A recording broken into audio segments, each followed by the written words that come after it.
So I would like to start today by acknowledging the Ngunnawal people, the traditional owners of the land on which we meet today. I would like to pay my respects to their elders past, present and future. I would also like to pass on my acknowledgement to any Aboriginal and Torres Strait Islander people in attendance today. I have met some of you already, but for those of you that don't know me, my name is Amy Fox and I am one of the Deputy CEOs of the APVMA. Before we get started, some really simple housekeeping matters. If you could all please pull out your mobile phones and pop them on silent for me. That would be greatly appreciated. Bathrooms are located outside the lecture theatre on this level near the small cafe, and there's also bathrooms upstairs. In case of emergency, please look for the exit signs and follow the library staff out to the front of the building. Refreshments will be served in the foyer, where I saw all of you enjoying tea and coffee this morning. For those of you that have specific dietary requirements, I believe you'll have some special plates up there with your name on them. If you have any problems at all, please let the library staff or our organisers know. There will be lots of opportunities for questions and discussions today, and you can see that we have the room set up for the panel sessions later on in the morning and this afternoon. I know that my media and comms team are really keen for us to get some tweets happening.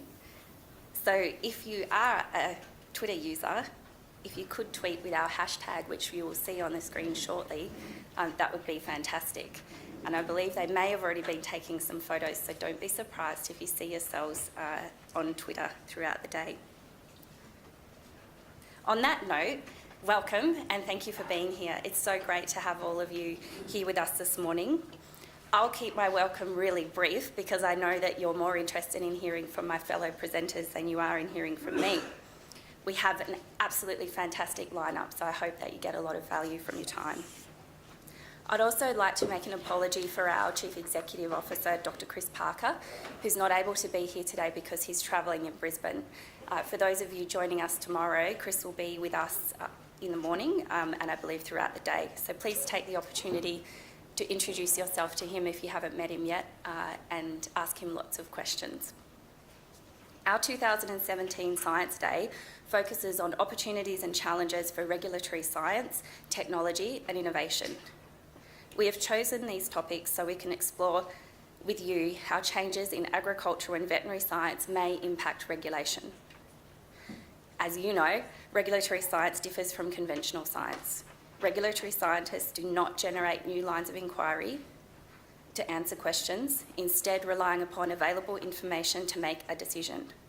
This is why it is vital for the APVMA to continue to engage with innovation and new discoveries in conventional science. As agricultural and veterinary science evolves, so too must our regulation.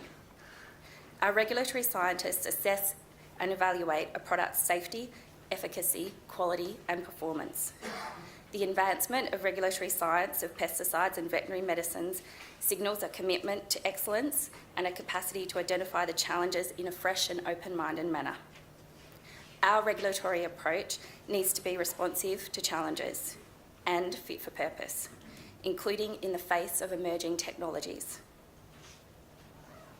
Our first speaker for the day, APVMA Chief Scientist Dr. Phil Reeves, who's sitting down the front here, will share with you more about our regulatory framework, priorities and what the future holds. During the session this morning, we will hear about the implications of pesticide developments, including ecological risk assessments of nano-enabled pesticides and innovative crop protection products. Later in the day, we shall shift our focus with three very different and interesting topics: developments for estimating drug efficacy and efficacy confidence limits, aquatic animal health issues, and the changing face of pest management in our cotton industry. So to conclude, we have an exciting presentation that will give us better insights into communication of agriculture and animal science innovations to the Australian public. So I encourage you to get involved today, particularly during the panel discussions and via Twitter. Thank you again and thanks for attending.